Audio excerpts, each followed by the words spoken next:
This video is brought to you by Recurrent, an essential EV tool that gives free access to TFL EV viewers in the US. With Recurrent, EV shoppers can check range and battery info on used cars. EV owners can connect to compare their range and battery health to similar vehicles. And EV sellers can use Recurrent to get more money for their sales. With Recurrent, we can find, drive, and sell electric cars positively. Click on the link in the description below to get free access to Recurrent's amazing EV tools. Car companies, they can be a fickle beast, like inviting a goat into a pen of llamas, whatever that means. But the 2025 Hyundai Ioniq 5 is what happens when a company genuinely listens to the feedback of its customers.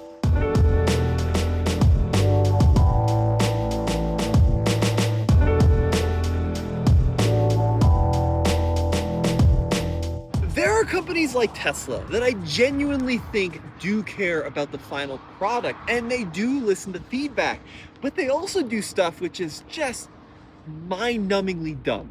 No offense to, well, a little offense to Tesla engineers, but like getting rid of stocks. Is that something people really ask for, or is that a cost-cutting measure? But I feel like Hyundai, with this new Ioniq 5, took customer feedback, implemented just about every complaint so many people had about this car, and didn't do silly cost-saving measures. Actually, they did the opposite. They implemented features that cost them money to make the end-user experience better. Let's talk about it. The biggest change incorporated to this 2025 Hyundai Ioniq 5 is right here. When I push in on the charge port, it lifts open just like the old one. But that little hole is quite a bit more manageable than the old one.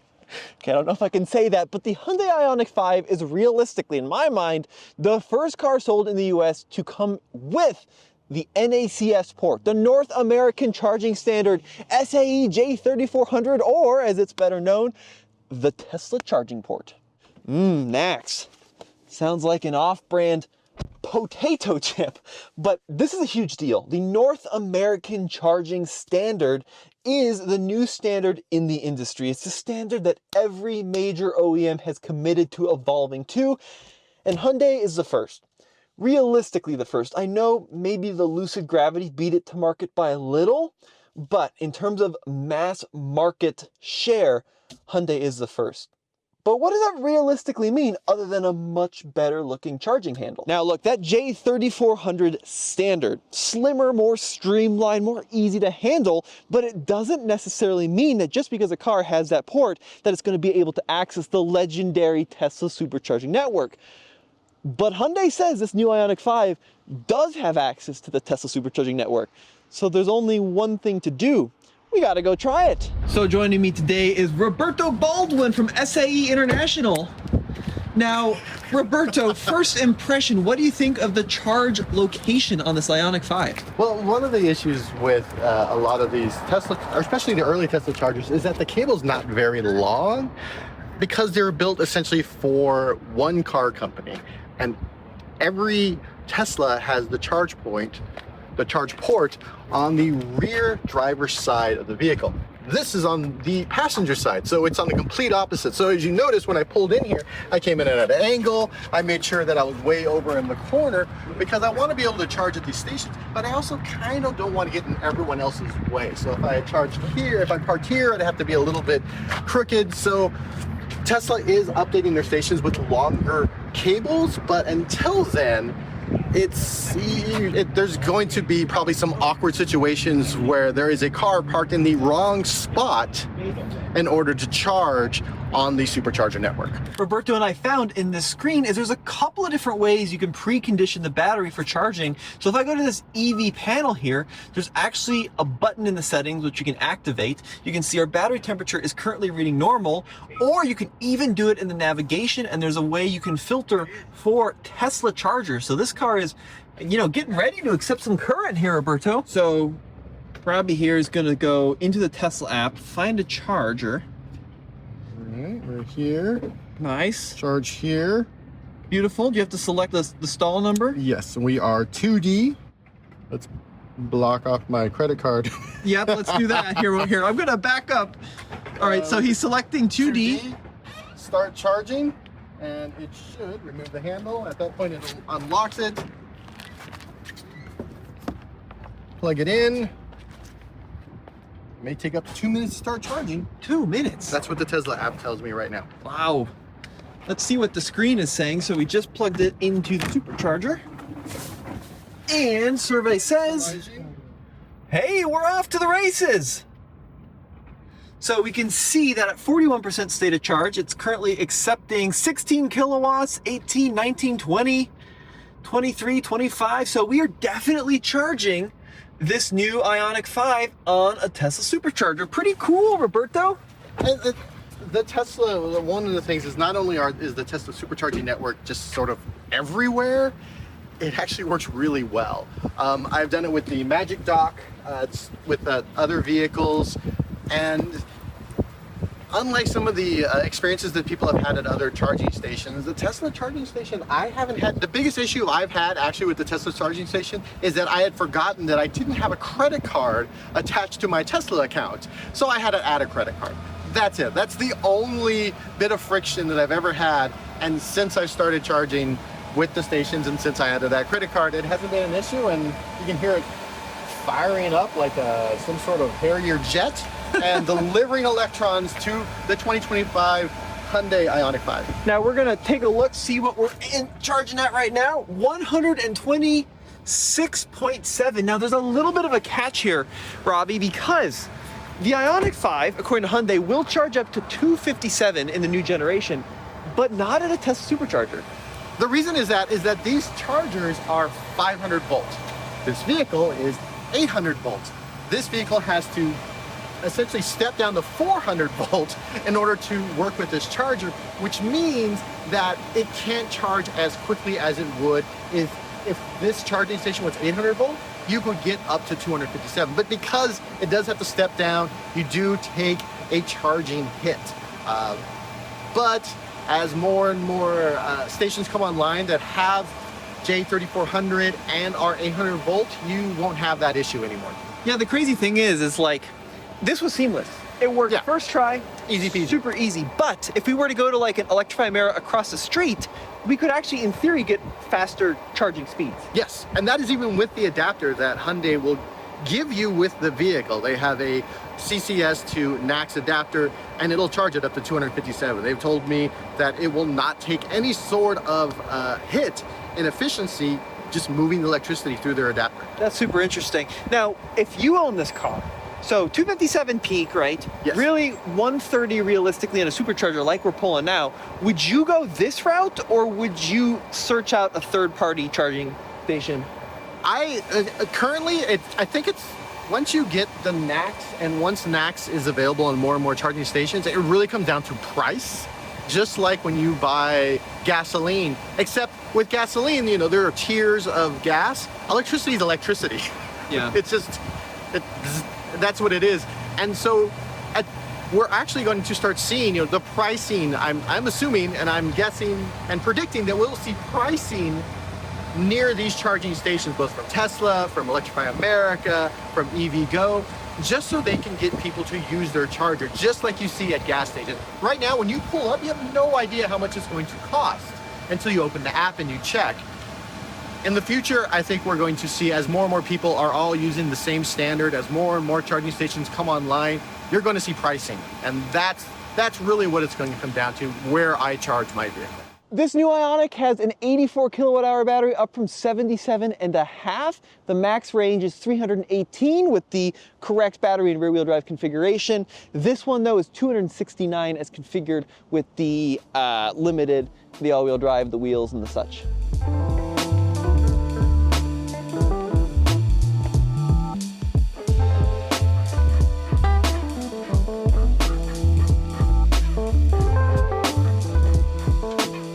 The new updated 2025 Hyundai Ioniq has some styling tweaks over the old car. Starting at the front end, we've got a new bumper, a little bit more aggressive and angular, which gives it a tougher look. We also have a new wheel. Now this is a 255/45 R20 tire mounted on this cool new Aero wheel. I really like what they've done with this. Clearly it is designed for efficiency, but it doesn't look like a hubcap. And then out back, we also have a new bumper, which has got a new lower profile. This car was, in my opinion, the coolest looking electric car when it debuted a few years back, and it's still the coolest a looking electric car, especially in this funky green, which from some angles looks gray, but if I get close, maybe it's hard to tell when it's wet. There you go. This is like a color transforming green. It is just so cool. Those are the big changes that Hyundai has made to the Ioniq 5, and you're probably thinking, Tommy, those aren't necessarily things I asked for. What were you going on about at the beginning? Well, it is the little changes that Hyundai has implemented that have impacted the livability of this car in a big way.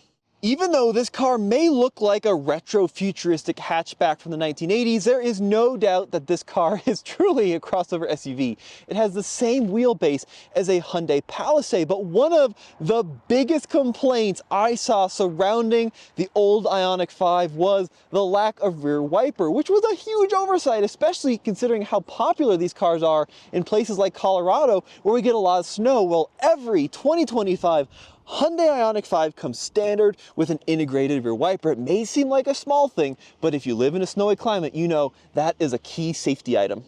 The 2025 Ioniq 5 has dual 12.3-inch screens, and on the face of it, they don't look that different than the outgoing trim. They say the operating system's a little faster and easier to use, but a huge change that hundreds of people online have been asking for: wireless Apple CarPlay and Android Auto. So I'm filming right now on my phone. It's not connected in any way to the car, but we have wireless Apple CarPlay going. This is a huge improvement for the 2025 model year.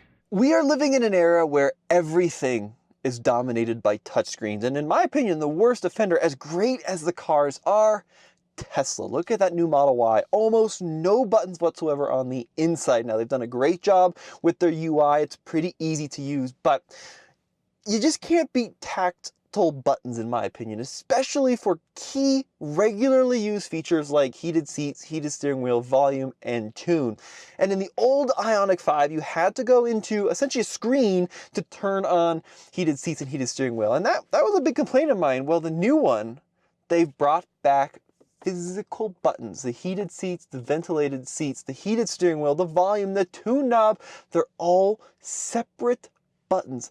Imagine that in 2025. And the thing is, talking to these manufacturers, it's a lot more expensive to build buttons than it is to just stick it in a screen. So it's probably a pretty costly decision from Hyundai's part, but it greatly, I know it's a little thing, and you're probably thinking, oh, Tommy's 95 years old. You're right, I am. Glenn Miller really pops off. But being able to just simply feel down, reach down, grab a button to turn on my heated seats, my heated steering wheel, it's such a small thing, but it's such an improvement. And I don't think I can think of another manufacturer other than Honda, which brought back volume knobs, to return to hard buttons, eat that cost, and give the customers, in my opinion, a better experience. So huge kudos to Hyundai on that. Another feature Hyundai has incorporated is the wireless charging pad. Now, the old one did have a wireless charging pad, but it was really hidden away. You couldn't see your phone. Well, they've moved it next to the cup holders here. I also love how it's a little bit elevated, so your phone simply sits on there, charges, and works every time. It's one of the best wireless charging pads in the industry, and you can still access your phone if you really have to. Another thing Hyundai has done, which Tesla has gone away with, I think universally across every model, is they give you an included level 2 charger with the purchase of your Ioniq 5. Really nice, especially if you're new to the world of electrification, and especially if this is your first car with the J3400 Tesla charging port. Or if you already have one, you can also get, I think it's $400 in public charging credits.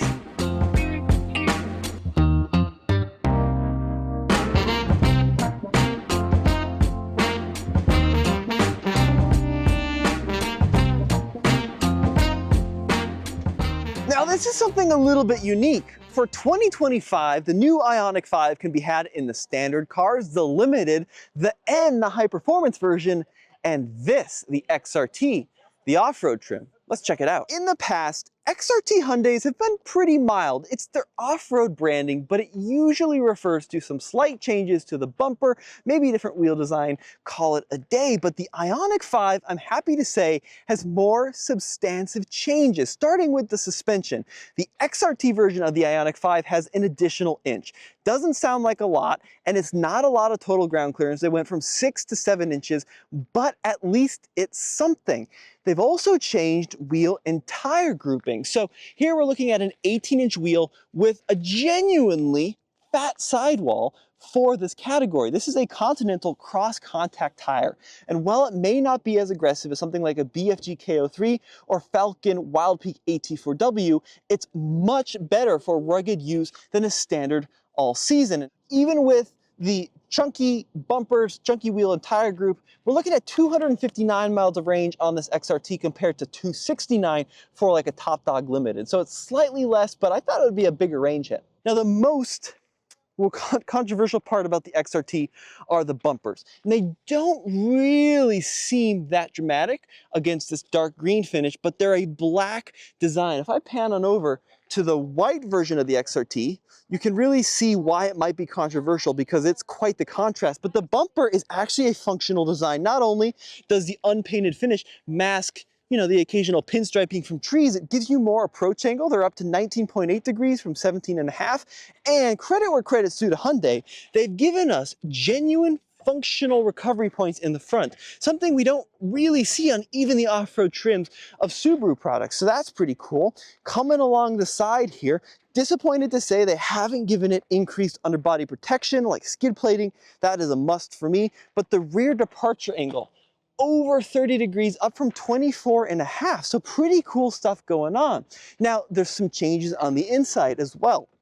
We have XRT branding in the seats. We've got rubber floor mats. We've got XRT along the door, and they even have given it terrain modes. So we have a sand and a mud mode, which you can cycle through with this terrain versus just your standard different drive modes.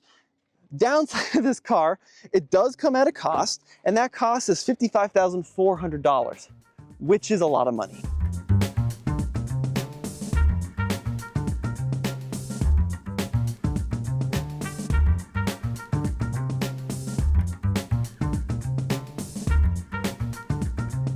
Now, some of you are watching this video probably thinking, God, this guy is being overly positive about the Hyundai. It can't be that good, right?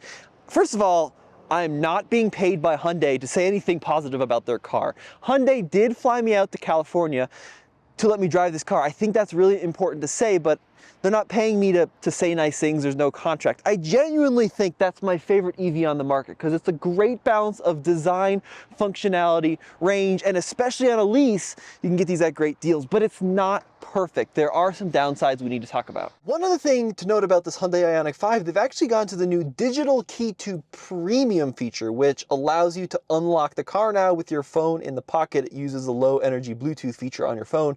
That's great. You don't have to take your phone out of the car anymore. So that's an improvement, but this key, the egg, I really still don't like the egg. And the bigger problem I have with the egg is that it gets so scratched up so easily and starts looking really cheap. The key itself doesn't look very premium.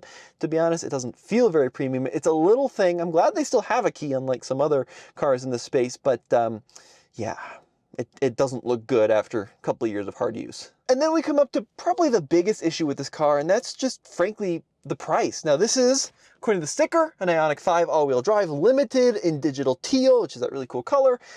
After the $1,475 freight and handling charge, the total price is $59,785. And when you can get the new Model Y for under $50, that's a big ask. Some interesting things about this car. This is manufactured in Georgia now. However, it's not listed on the fueleconomy.gov website as one of the cars that apply for the new tax credit, which is changed around for 2025. And the Tesla Model Y is listed as one of the cars that qualify. Now, stay tuned. This space is constantly changing and evolving, but the value on the top-end Ioniq 5s maybe isn't there because it's a lot of money. However, the actual story about these cars is quite different because dealers really offer a lot of incentives. At least they have on the 2024, and the lease deals, depending on your state, are insane. Like in Colorado, I've seen these, in some cases, under $200 a month on a lease. So crazy deals to be had. So sticker's high, but wait a few months, maybe up to a year, and then see what you can do with your dealer. Something you can't do with Tesla is you can negotiate, and there's deals to be had out there. For the big question, would I get this car over the new refreshed Tesla Model Y? Now, full disclosure, I haven't driven the Model Y, so I really need to drive it to make my final assessment. But based off driving this, I absolutely would. Sure, the range is not as good, but it has buttons and it has stalks, and that's just such a key thing in my mind for not only usability, but safety. It's just easier to use. And sure, the range isn't as good, but you have access to the supercharging network. So yeah, heck yeah, I think this car is an absolute winner, and maybe you don't get the top of the line limited, but like an SCL or below, guys, this car is pretty cool. I think they did a lot of really good things. I'm kind of on the fence about that XRT. We'll have a driving review coming up shortly on that, but they did a good job with this car. They listened to their customers, they improved the places that folks said they needed to improve, and they've got a great car in their hands. Let me know what you guys think in the comment section below. This has been Tommy Micah. Head over to alltfl.com where we got more videos for you.